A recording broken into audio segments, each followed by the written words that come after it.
भील आदिवासी समुदाय को अपमानित करने का काम किया है भाजपा सरकार ने कि बीजेपी के लोग माफी मांगे इस बात को लेके। ये कोई छोटी मोटी बात नहीं है। मतलब भाजपा सरकार कह रही है कि मानगढ़ धाम का कोई पौराणिक इतिहास नहीं है। मानगढ़ धाम में 1500 से अधिक आदिवासी शहीद हो गए और उनको पुरातात्विक और प्रमाणिक सबूत चाहिए। उदयपुर से सांसद आते हैं मन्नालाल जी, उस इलाके में बड़ा आंदोलन होगा और बिलराज की जो मांग थी, बिलराज का जो सपना था। जवाहर साथियों, आप सभी भली भांति जान रहे हैं, मानगढ़ धाम राजस्थान, मध्य प्रदेश, गुजरात, महाराष्ट्र 4 राज्यों का केंद्र बिंदु और कहा जाए कि भील समुदाय का एक सबसे बड़ा शहादत स्थल।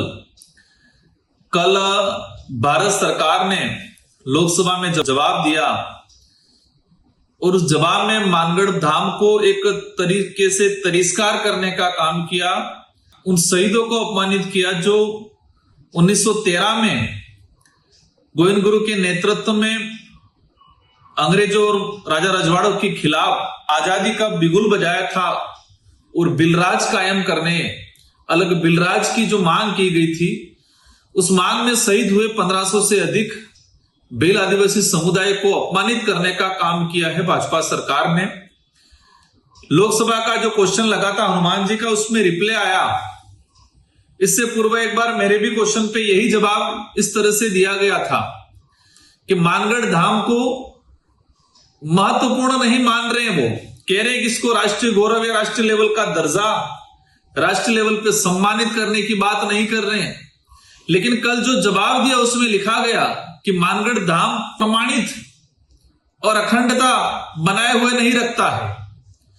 मतलब भाजपा सरकार कह रही है कि मानगढ़ धाम का कोई पौराणिक इतिहास नहीं है, प्रामाणिकता नहीं है, कह रही है अखंडता की जैसी कोई बात नहीं है, उनको बनाए नहीं रखती, इसलिए मानगढ़ धाम को राष्ट्रीय धरोहर का दर्जा, राष्ट्रीय स्मारक का दर्जा नहीं दे सकते। जिस तरीके से लोकसभा में जवाब आया, उनको प्रमाण चाहिए। 1500 से अधिक भील आदिवासी समुदायों का खून बहा, एक ही दिन में शहादत हुई, उस शहादत का प्रमाण मांग रही है भाजपा सरकार। अखंडता नहीं चाहिए, हमारे गोविंद गुरु महाराज की धुनी है, वो धुनी अखंडता है हमारी, लेकिन कह रहे हैं कि अखंडता हुए नहीं है, पुरातात्विक नहीं है। मानगढ़ धाम में 1500 से अधिक आदिवासी शहीद हो गए और उनको पुरातात्विक और प्रमाणिक सबूत चाहिए। कह रहे हैं कि हम इसे राष्ट्रीय स्मारक घोषित नहीं कर सकते। आज आपको बता दूं, सभी और भली भांति जान भी रहे हो आप सभी कि मानगढ़ धाम में 1 नवंबर 2022 को राजस्थान विधानसभा, मध्य प्रदेश की विधानसभा से पूर्व प्रधानमंत्री माननीय नरेंद्र मोदी जी ने कार्यक्रम किया। 3 राज्यों के मुख्यमंत्री आए और उस दौरान भाजपा के स्थानीय लोगों ने पूरे ट्राइबल इलाके में माहौल बनाया कि सबको जाना पड़ेगा, प्रधानमंत्री जी आ रहे हैं, इसको राष्ट्रीय धरोहर का दर्जा देंगे, उसमें विकास करेंगे, इसको राष्ट्रीय विश्व स्तर पर पहचान दिलाएंगे मानगढ़ को। इस तरह से आदिवासी समुदाय, अन्य समुदाय को बहला फुसला के ले जाने का काम किया। उस दौरान भी यह था कि मानगढ़ को राष्ट्रीय धरोहर का दर्जा दिया जाएगा, राष्ट्रीय स्मारक का दर्जा दिया जाएगा, लेकिन नहीं दिया गया। इससे इनकी जो कथनी और करनी में जो मानगढ़ धाम को भाजपा के लोग हो या अन्य कांग्रेस पार्टी के लोग हो, सबने सिर्फ वोट बैंक के रूप में यूज करने का काम किया गया है।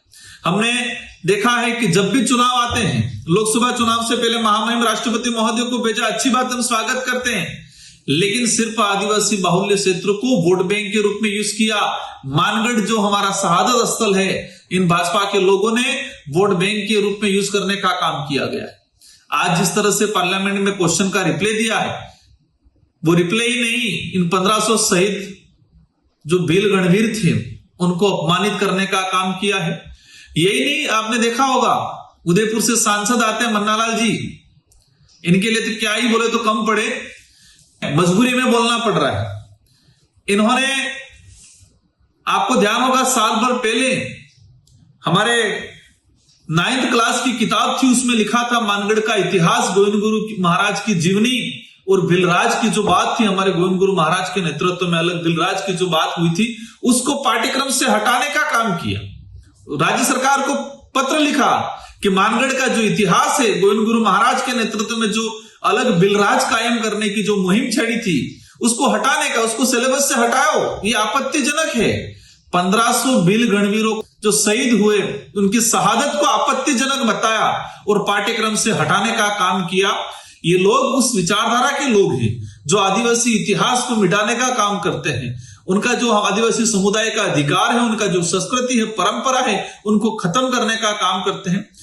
कोई दिक्कत नहीं, सरकार ने जवाब दे दिया है लोकसभा से, लेकिन जनता वोट देगी धरातल से और समय आने पे उसका जवाब आपको भी मिलेगा। आपने आदिवासी बाहुल्य क्षेत्र 3 राज्यों के आदिवासी सहित उस इलाके में रहने वाले अन्य वर्ग जो मानगढ़ के प्रति एक आस्था रखते हैं, उन सबको अपमानित करने का काम किया है जवाब देके। लेकिन ये जनता भी आपको आने वाले समय में जवाब देगी। हम चाहेंगे कि बीजेपी के लोग माफी मांगे इस बात को लेके। ये कोई छोटी मोटी बात नहीं है। आपने जिस तरह से आदिवासी समुदाय को मात्र वोट बैंक समझ रखा है, जब आदिवासी समुदाय की धरोहर को संरक्षण की बात आती है आप हाथ खड़े कर देते हो, आदिवासी के अधिकारों की बात आती है हाथ खड़े कर लेते हो, और चुनाव के दौरान धर्म के नाम से आदिवासी भोले भाले आदिवासी को सिर्फ वोट बैंक के रूप में यूज किया गया है। भारत आदिवासी पार्टी केंद्र सरकार के द्वारा जो जवाब आया है उसका पुरजोर तरीके से कड़ा विरोध करती है और समय आने पर उस इलाके में बड़ा आंदोलन होगा और बिलराज की जो मांग थी, बिलराज का जो सपना था, उसको पूरा करने में भारत आदिवासी पार्टी पुरजोर तरीके से दमखम लगा के जन जागृति के साथ, जनता के साथ सरकार को मजबूर करेगी और सरकार को बनाना पड़ेगा। जय जवाहर।